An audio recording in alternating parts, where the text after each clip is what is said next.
Hello po mga kaibigan, mga kaluto. Kumusta po kayo dyan? Welcome back po muli sa aking channel. Today's episode is food. At sa araw po ito, medyo ako po ay nagkikrave na kumain po ng bupis, homemade bupis. So kaya nga po, gagawa po ako ngayon ng bupis. At ito po ang ating mga laman loob. Meron po tayong puso ng baboy, atay ng baboy, baga ng baboy, at lalagyan ko po ng laman ng karne ng baboy. Galing po yan sa, ano po ba yan? Pork chop. Okay, so yan po. Hali po kayo. Samahan nyo ako sa ating pong paggawa ng bupis. Homemade bupis po. Gawin natin special ano po. Okay. By the way po mga kaluto, ito po ay nilaga ko, no? Pinakuloan ko ng mga 35 minutes ano po. At nilagyan natin ng asin at suka para malis po yung lansa, yung amoy niya. So, ayan po, ganyan po ang aking paghiwa ano ho. Ayan. So sisikapin ko po lahat ng parte ng laman loob na ating pong gagawing bupis ay ganyan po magiging hiwa niya. Okay? Of course, para mas marami. Okay, mga kaluto, ito na po, natapos na nating hiwain ang ating pong laman loob na gagawin po nating special bupis. So yan po, pino po siya, ha? So ito po, ihanda ko na yung mga ricado, mga kaluto, kaibigan. Ating garlic po, 3 red onion, ginger, okay. So yan po, hindi natin hihiwain, babalatan lamang yan. At yan po ay ating i-dice, no? Sa pamagitan po nito. Okay, ito po ay galing pa ng Canada, ano po. Ang tawag po dito ay slap chop. So yan po, pag nabalatan na yung sibuyas o kaya ginger, yung bawang, at hiwain po sa 4 parts, tatakpan lamang po yung ganyan, no? And then slap chop nga po gaganyan-ganyan lamang habang iniikot ito. Okay, so ito po ay pang mabilisan ano ho, lalo na kung meron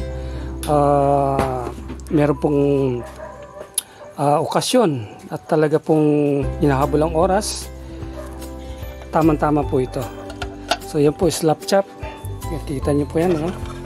So yan po, may blade yan. May blade yan, no? Ewan ko kung nakakita na po kayo nito. Yan po, kasi nakikita nyo po, no? May blade. So ganito po mga kaluto, no?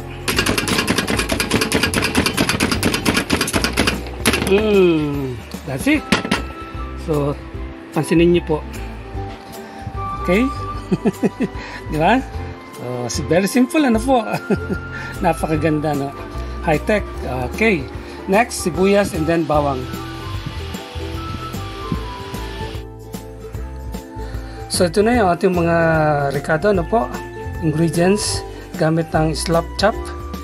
So yun po ating garlic, ginger, okay, ating red onion, ang ating pong radish labanos, ang ating pong carrots, bell pepper red, and then on my own version, gumagamit po ko ng celery and also leeks. Ayan po. And of course, siyempre lalagyan ko po siya ng chili powder. Okay. Katamtaman lamang ang dami, ano po. And then gagamit din po ako ng siyempre pampalasa, pampasarap, ano po. Yan, hindi po tayo nag-advertise at hindi po tayo sponsored ng produktong ito, ano po. Pinapakita ko lang sa inyo yung ating gagamitin. And of course, ang ating pong annatto seed. Okay, aswete. Ayan, no. Hindi rin po tayo sponsored yan, ano po. So gagamit, naghanda ako ng 2 2 piraso, just in case na kulangin ano po. Okay, at then siyempre may asin po tayo, may toyo, may patis, may mantika, meron din po tayong ground black pepper. Okay, so tara, halika po kayo at tayo po ay magsalang na ng ating kawali. So ito po, maglagay na tayo ng sandamakmak na mantika dito sa ating kawali. Sandamakmak, chok lamang po yun, ano po, saktong mantika lamang. Okay. So mainit na, ilagay ko na po itong ating aswete. Yan.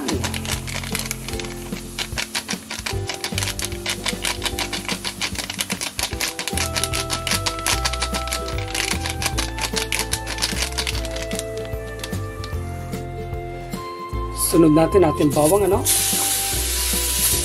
Ako, sa aking pagluluto po, talagang inuuna kong bawang, ano po. Yung iba kasi halos panghuli yung bawang. Ewan ko kung bakit. Sabi na madali daw masunog. Of course, yung talagang tayo cook, ano? Kailangan marunong tayo mag-control. Yan. After that, sunod na po natin ang ating ang ating pong ginger. So kinakailangan po kasi pag nag-isa tayo ng bawang, di po ba kung minsan pinapa-brown natin para yung aroma ay lumabas. Yun po talaga. Kaya kailangan mauna ang bawang po. Siyempre, kukontrolin natin. Tayo po magkocontrol kasi tayo nagluluto, ano, para hindi masunog. Ayan. Okay, so yan po. Kita nyo, hindi naman nasusunog yung ating bawang, ano po. Kasi naka medium fire po tayo, medium fire. Then, sunod natin ang ating onion.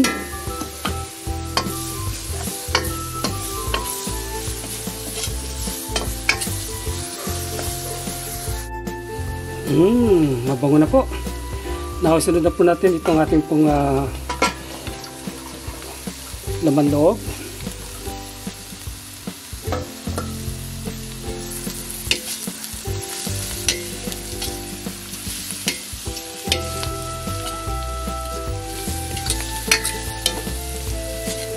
So, pag napapansin po natin parang maputla, dagdagan lang po natin ng aswete, ano ho.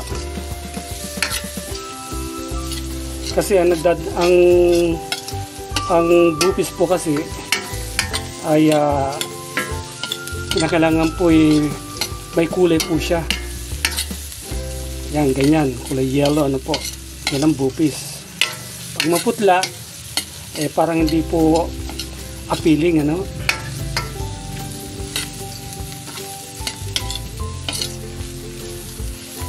Yan. So, kaya lang po natin siya na sinasangkot siya po natin, ano, pan frying. So, yung aking pong apoy ay nasa medium lamang, ano, medium heat para hindi masunog. Okay, pwede natin takpan. Okay, takpan ko po. Kaya natin tatakpan ay para po lumabas yung juice niya. Okay, yung katas. Okay, lalagyan ko ng konting kaldo ng ating pong pinagpakulong kanina. Ayan ho. Ayan. Para hindi po siya mag-dry.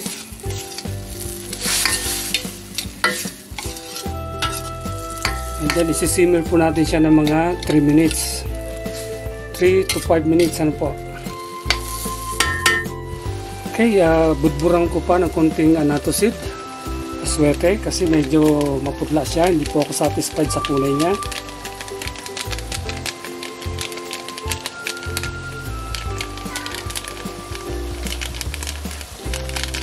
Yan, haluin ko. Okay, napakulo na natin ng 3 minutes, ano po. Now, lalagyan ko po siya ng patis, at least 2 tablespoon. Tansyahan na lamang po. Yan, okay. Lagyan ko rin po siya ng konting soy sauce, 1 tablespoon.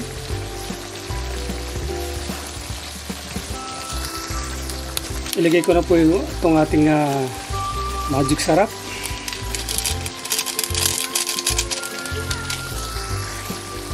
So half teaspoon o 1 teaspoon ng ating pong chili powder para may kagat siya.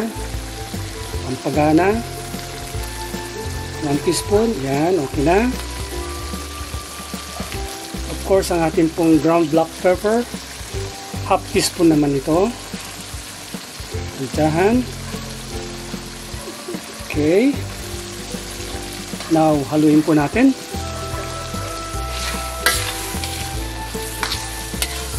Alam niyo po, ewan ko, yung sa iba, no? Yung nagluluto sila ng bupis ay walang sabaw.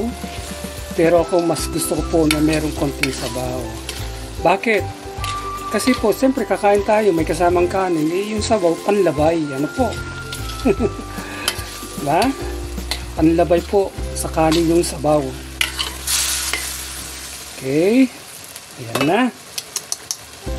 So, takpan ko lamang po siya ng mga 1 minute. Ano po? Okay, 1 minute is done. Ilagay ko na po itong ating carrots. Kasabay ng ating pong radish. Yung bell pepper po, panghuli yun. Panghuli.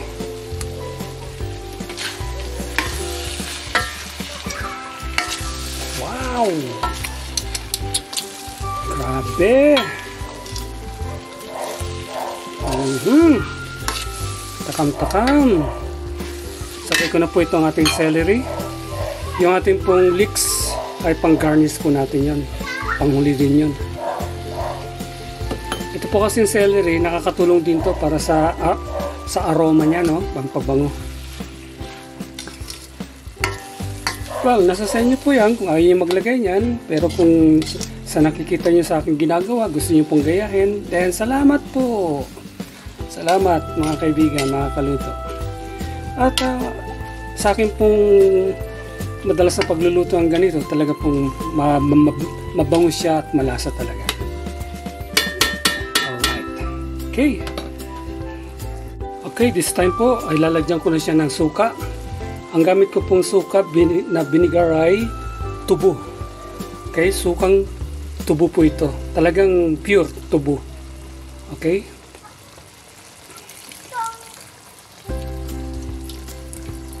Half cup po nilagay ko, 1/4 cup po ang aking nilagay para hindi naman ganang maasim. Yan, nagsabaw siya uli. Wala pong problema yan.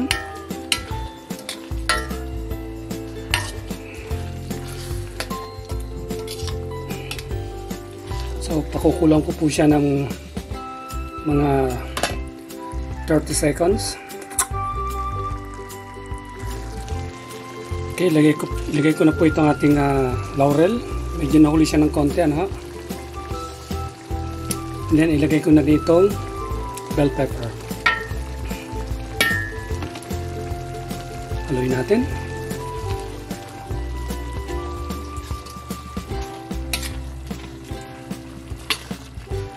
Wow! Pansinin niyo po yung kulay niya, no? Okay, yan. Ilubog natin yung laurel. So, takpan ko po ulit. Okay, mga kaluto. Ang bango-bango, ang sarap ng amoy. So, lalagay ko na po itong ating leeks, panghuli. Hindi natin lulutuin ang gusto yan. Ikakalat labang natin. Ganyan. Para magandang tignan. Ano po? Okay. So, okay na po itong ating nilulutong bupis. Special bupis. Ano po? Now, titikman ko po. Dito tayo kukuha ng ating titikman. Ayan. Okay, tikman ko po, ha.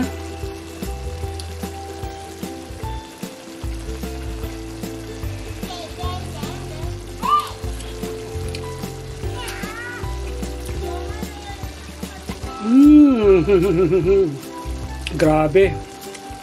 Ang sarap mga kaluto, mga kaibigan. Promise po. Promise. Sarap.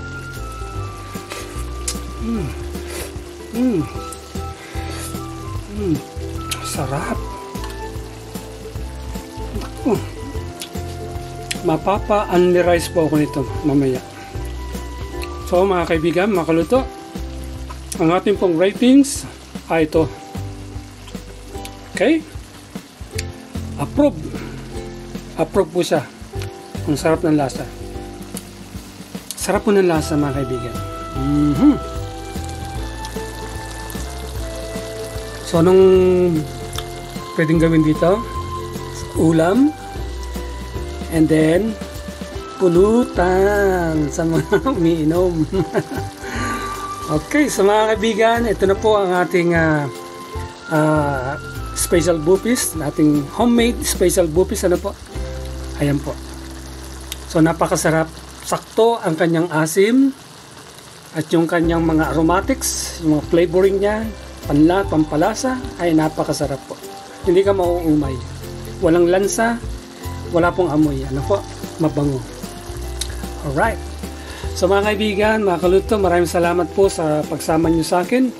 I hope po ito ay nagustuhan ninyo, kayo po ay na-encourage at kayo po ay magbabalak din na gumawa nito. Sundan nyo lamang po yung aking procedure at tiyak po na kung ano po ang aking ginawa ay ganun din po ang mangyayari sa inyong gagawin. So hanggang sa muli po, hanggang sa susunod nating food vlog or farming vlog, whatever it is, sundan, magantabay lamang po kayo. Maraming salamat po sa inyong pagsama sa akin, sa inyong panunood. Paki-likes na lamang po, comment, share, and please subscribe po dun sa mga napadaan dito po sa aking channel, sa aking video. Sana first time na nakapanood na aking video, lalo na po sa aking ginawang homemade special bupis. So sige po, ingat po kayo dyan and God bless po.